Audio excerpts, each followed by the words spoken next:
दोस्तों, मैं हूं डॉक्टर मुनव्वर हुसैन। सबसे पहले तो मैं बहुत शुक्रिया अदा करता हूं उन दोस्तों का जो मेरे वीलॉग्स को देखते हैं, और स्पेशली सीएसएस के बच्चे जो कि फार फ्लंग एरियाज़ में बलूचिस्तान, सिंध, केपी के गिलगित बल्तिस्तान, वहाँ से मुझे मैसेजेस आते हैं और मैं सबका मशकूर हूँ। और 2-3 दिन गैप आ गया था मेरे वीलॉग के अंदर। उसकी बुनियादी वजह ये थी कि मेरी तबीयत ठीक नहीं थी। आज बात कर लेते हैं इंटेलेक्चुअल इंतिफादा। आपने ये इंतिफादा का लफ्ज़ सुना होगा, लेकिन इंटेलेक्चुअल इंतिफादा, this is a new concept, new term जो अमेरिकन यूनिवर्सिटीज़ के अंदर हमें नज़र आ रहा है, अमरीकी तालीमी मराकज़ के अंदर नज़र आ रहा है। इसको हम कैसे एक्सप्लेन कर सकते हैं? इसको मुख्तलिफ़ अंदाज से एक्सप्लेन कर सकते हैं। क्या ये डायलेक्टिकल जो एक एवोल्यूशनरी प्रोसेस है जिसकी बात मार्क्स ने मटीरियलिज़म के पॉइंट ऑफ व्यू से की थी और हैगल ने आइडियाज़ के पर्सपेक्टिव से की थी, तो क्या ये एक इर्तकाई मनाजिर से गुजर रहे हैं और एक आपको थीसिस वर्सेस एंटीथीसिस नज़र आ रहा है जो क्लैश कर रहा है आपस में, और इसके नतीजे में कोई सिंथेसिस बन के निकलेगा, या फिर इसको मुख्तलिफ अंदाज से, साइंटिफिक अंदाज से हम इसको कैसे एक्सप्लेन कर सकते हैं, साइंटिफिक थीरी को लगा के या मेथडोलॉजी को लगा के जिसको पॉजिटिविज्म कहते हैं, या इसको सोशोलॉजी की कोई थीरी लगाई जा सकती है जिसको न्यू सोशल मूवमेंट थीरी भी कह सकते हैं, जो एंटी वॉर एक्टिविज़म आपको नज़र आती है अमेरिकन यूनिवर्सिटीज़ में। मुख्तलिफ अंदाज से इसको हम एक्सप्लेन कर सकते हैं। स्पेशली मैं अपने CSS के बच्चों के लिए ये बात बता रहा हूँ, specially political science and IR के बच्चों को बताना चाह रहा हूँ। इसको सबसे पहले आज के इस वीलॉग के अंदर मुख्तसर अंदाज से मैं ये चाहता हूँ कि इसको पॉजिटिविज्म के पर्सपेक्टिव से हम एक्सप्लेन करें, और फिर अगले वीलॉग्स के अंदर मुख्तलिफ पर्सपेक्टिव से या मुख्तलिफ थ्योरेटिकल ट्रेडिशंस में भी हम इसको एक्सप्लेन कर सकते हैं। सबसे पहले पॉजिटिविज्म के पर्सपेक्टिव से ये देखिए कि being a scientist we are more concern regarding trends which are established in a society. So American university के अंदर और उसकी जो सोसाइटी है उसके अंदर जो ट्रेंड इस्टेब्लिश हो रहा है वो आपको वाज़े नज़र आ रहा है, जिसमें जहाँ भी वॉर होती है और अमेरिकन ज़्यादा गवर्नमेंट इन्वॉल्व होती है तो उसके ख़िलाफ़ आपको एक प्रोटेस्ट नज़र आता है। और अमेरिकन जो पॉलिसी ऑफ इंटरवेंशनिज़म है, इंपीरियलिज़म है, कॉलोनियलिज़म है, उसके ख़िलाफ़ आपको एक जज्बात नज़र आते हैं। उसकी मिसाल 1890 में आप देख लीजिए जहाँ पे क्यूबन वॉर आपको नज़र आती है, और उस क्यूबन वॉर जो 1890s के अंदर जब America became the richest nation in the world, एक डिबेट नज़र आती है अमेरिकन सोसाइटी के अंदर whether we have to colonise Cuba और we must not colonise Cuba.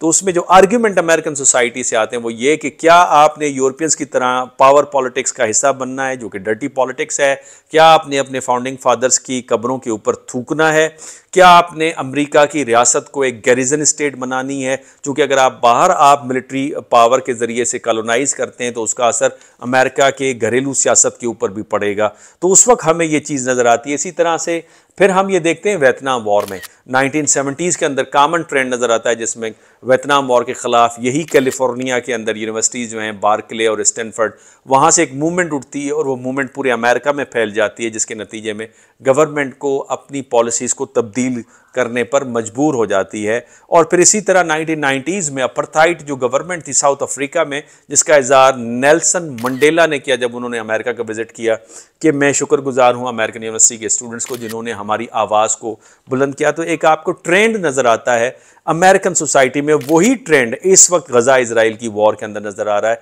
वही ट्रेंड किसी हद तक आपको यूक्रेनियन वॉर के अंदर भी नज़र आता है, और स्पेशली अमेरिकन इंटेलेक्चुअल सर्कल्स के अंदर, यूनिवर्सिटीज़ के अंदर आपको नज़र आता है। जैसे जॉन मीरशाइमर हो गया, जेफरी सैश हो गए, कर्नल डगलस हो गए, और इसी तरह से नॉम चॉम्स्की हो गए, वो यूक्रेनियन वॉर के ख़िलाफ़ आपको नज़र आते हैं। और फिर गज़ा इजराइल वॉर के ऊपर एक आम सोसाइटी के अंदर भी एक रिजेंटमेंट पाई जाती है, और सबसे बड़ा ये कि एक इंटेलेक्चुअल इंतिफादा बन के उभरा है।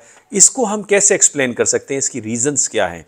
इसकी रीज़न्स जो ट्रेंड मैंने बताया है उसकी पहली रीज़न तो अमेरिकन की जो हिस्ट्री है जो कि एनलाइटनमेंट के ऊपर बेस करती है। एनलाइटनमेंट जो कॉन्सेप्ट यूरोप से चला था, लेकिन उसकी पहली तजर्बा गाह जो है वो अमेरिका की सरजमीन यानी नई सरजमीन जिसको न्यू वर्ल्ड कहते हैं वहाँ पे हुआ। उससे पहले एनलाइटनमेंट का कोई तजर्बा, कोई मॉडल, कोई एग्जाम्पल मौजूद नहीं थी, और अमेरिका को ये क्रेडिट जाता है कि एनलाइटनमेंट का, डेमोक्रेसी का वहाँ पे एक एक्सपेरिमेंट हुआ, और अमेरिका के अंदर एक एक्सेप्शनलिज्म, यूनिकनेस का कॉन्सेप्ट आता है। और उसी वक्त से आता है जब 1605 में मे फ्लावर जो कि शिप के ज़रिए से यूके के प्रोटेस्टेंट्स और हॉलैंड के प्रोटेस्टेंट्स जिस वक्त नई दुनिया को आबाद करना चाहते हैं, उस नई दुनिया जिसको जेम्स टाउन कहा जाता है, जो पहली कॉलोनी बनी थी नई दुनिया के अंदर अमेरिका, जिसे आज जिसको आप वर्जीनिया कहते हैं, वहां पे उन्होंने एक कसम उठाई कि we are going to build upon city upon a hill. हम ऐसी परफेक्ट सोसाइटी बनाएंगे जो दुनिया उसको देखकर फॉलो करेगी। दूसरा इसका रीज़न जो है वो फाउंडिंग फादर्स की फ़लसफ़ा है, चाहे वो वॉशिंगटन है, मेडिसन है, जैक्सन है, जेफरसन है, हैमिल्टन है, आपको एक फ़िलासफ़ी के अंदर यूनिकनेस नज़र आती है और सबका एक एग्रीमेंट नज़र आता है कि हमने अपने घर को कल्टीवेट करना है, अपने आप को, अपने गार्डन को कल्टीवेट करना है और इसको ऐसा मॉडल बनाना है कि दुनिया इसको देखकर फॉलो करे। हमें मिलिट्री पावर की ज़रूरत नहीं है, हमें एक छोटी सी नेवी की ज़रूरत है, दुनिया के साथ ट्रेड करें अपनी इकोनॉमिक प्रॉस्पेरिटी के लिए, लेकिन हमने power politics, balance of power की पॉलिटिक्स में पढ़ना नहीं है। तो उस जो फाउंडिंग फादर की जो फ़लसफ़ा है उसका असर आज भी आपको नज़र आता है। तीसरी है वजह, अमेरिकन सोसाइटी जो है वाइब्रेंट है, अकोमोडेशन का लेवल बहुत हाई है, multi ethnic multi cultural society है, बिल्कुल इसी तरह जिस तरह मलेशिया भी है। ऐसी सोसाइटी के अंदर आपको आइडियाज़ को एक्सेप्ट करने की पावर नज़र आती है, आइडियाज़ को सुनते हैं, उस पर तनकीद करते हैं, अगर गलत हो रहा हो तो उस पर बढ़ चढ़ कर बोलते हैं। तो ये अमेरिका की जो पावर है उसका एक अहम सुतून भी है, एक रीज़न भी है। जब ये ख़त्म हो जाएगा तो आप अमेरिकन पावर को डिक्लाइन करते हुए देखेंगे। तो एक वाइब्रेंट सोसाइटी है जिसमें आपको बहुत सारे एथनिक कम्युनिटीज़ मिलती हैं, लिंग्विस्टिक कम्युनिटीज़ मिलती हैं, जहाँ पे लोग अपनी आइडेंटिटी को रिटेन तो करते हैं लेकिन आयरिश अमेरिकन कहलाएंगे, फ्रेंच अमेरिकन कहलाएंगे, German, Japanese, Chinese, Indian American कहलाएंगे, लेकिन अपनी आइडेंटिटी को भी रिटेन करते हैं और अकोमोडेशन का लेवल बड़ा है। और ये अकोमोडेशन का लेवल आपको यूनिवर्सिटीज़ के अंदर भी नज़र आता है जहाँ आइडियाज़ को एक्सेप्ट किया जाता है। चौथा अहम रीज़न जो है वो क्रिएटिविटी है और जो लिबरल इन्वायरमेंट है अमेरिकन एजुकेशनल इंस्टीट्यूशंस का, जहाँ पे मुख्तलिफ आइडियाज़ को वेलकम किया जाता है, जहाँ पे जो लेफ्टिस्ट मूवमेंट है जिस तरह फ्रैंकफर्ट स्कूल ऑफ थॉट जिसको आप न्यू मार्क्सिज्म कहते हैं, जो नई जहत, नई डायरेक्शन लेकर आई इल्म में और एक नया इनकलाब बर्पा किया, जो कॉन्स्टिट्यूटिव थीरीज़ का मौजूद बना, जो एक्सप्लेनेटरी थीरीज़ को चैलेंज करता आ रहा है, जो कहता है कि वेरी प्रोसेस ऑफ थियोराइजेशन को आप अंडरस्टैंड करें और उसको चैलेंज करें, उसके पीछे छुपे हुए कॉग्निटिव इंटरेस्ट को लें, जो कि सुपर पावर या मेजर पावर या जो डोमिनेंट प्रिविलेज्ड क्लास है उसकी एक्शंस को जस्टिफाई करती है।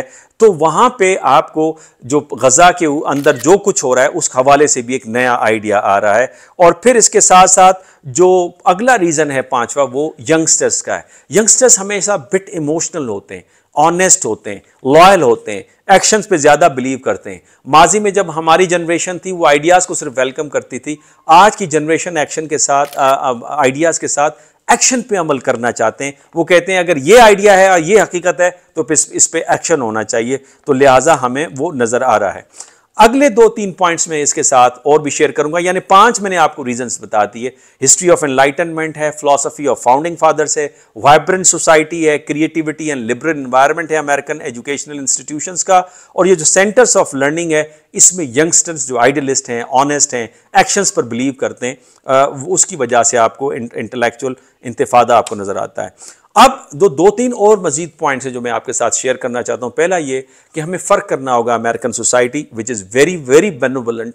अगर आप उसे बताएं कि आपकी हुकूमत हमारे ज़मीन के हिस्से के ऊपर पावर पॉलिटिक्स कर रही है, पावर बेस्ड पॉलिसी अडॉप्ट कर रही है, तो वो कहेंगे how come we are the most benevolent nation in the world, हम ये किस तरह से कर सकते हैं।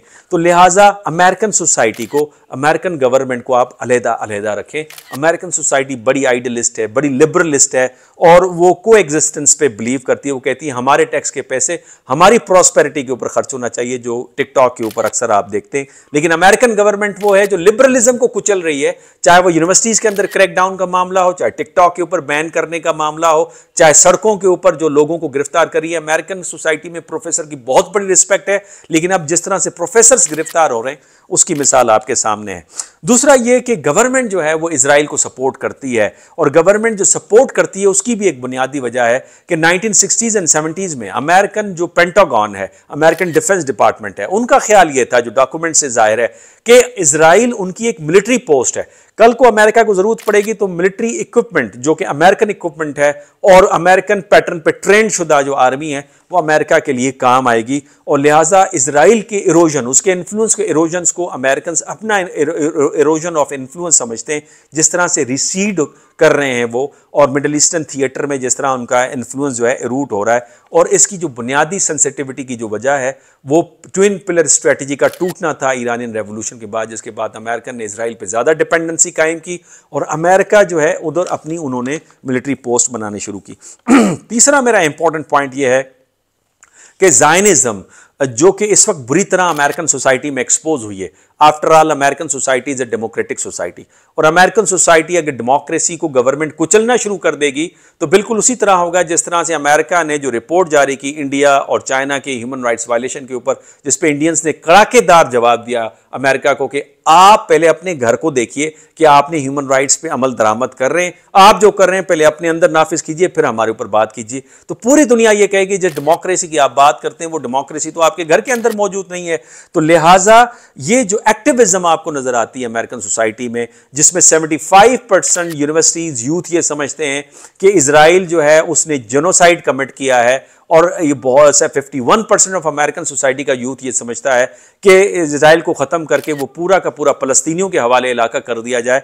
तो ये मजबूर करेगी आगे जाके अमेरिकन सोसाइटी को, अमेरिकन गवर्नमेंट को, कि वो बैकफुट पे आए, इजराइल की सपोर्ट को छोड़े, और यहाँ से फिर इजराइल का जो वजूद है वो ख़तरे में पड़ जाएगा। इसी वजह से दुनिया के मुफक्रिन ये कह रहे हैं कि नेतन्याहू की जो पॉलिसी है उसने फर्स्ट टाइम इजराइल के वजूद को ख़तरा उससे लाहक हो गया है, और वो खुद तो यानी अपने पोलिटिकल कैरियर को एंड कर बैठा है, लेकिन जो असर रसूख चाहे जो नफ्सियाती बर्तरी थी इजराइल की उस खित्ते के अंदर मुतासर हुई है। चाहे अमेरिका $3 बिलियन सालाना मिलिट्री एड इजराइल को दे रहा है, और जिस पे अब सवालात उठना शुरू हो गए कि क्या ये जो कॉलोनियल प्रोजेक्ट जो बरतानिया का था उसको अमेरिका ने कैरी ऑन किया है, क्या इस कैरी ऑन इसको मजीद अमेरिका ले सकता है अपनी एग्जिस्टेंस की कॉस्ट के ऊपर। और मेरा मानना यह है कि जब प्रेसिडेंट ट्रंप आएगा और अमेरिका को ये करना पड़ेगा कि अमेरिका फर्स्ट के तहत उसको बैकफुट पे जाना पड़ेगा, अपने आप को आइसोलेट करना पड़ेगा। इसके अलावा और भी मेरे इंपॉर्टेंट पॉइंट्स हैं, क्योंकि टाइम काफ़ी बड़ा है, नेक्स्ट वीलॉग के अंदर मैं उनका जिक्र करूंगा। इजाज़त दीजिए, अल्लाह हाफिज़। आपके कमेंट्स का इंतजार रहेगा। वीलॉग अगर आप शेयर भी करें दोस्तों के साथ, अगर आपने सब्सक्राइब नहीं किया तो सब्सक्राइब करना भी न भूलिए। अल्लाह हाफिज़।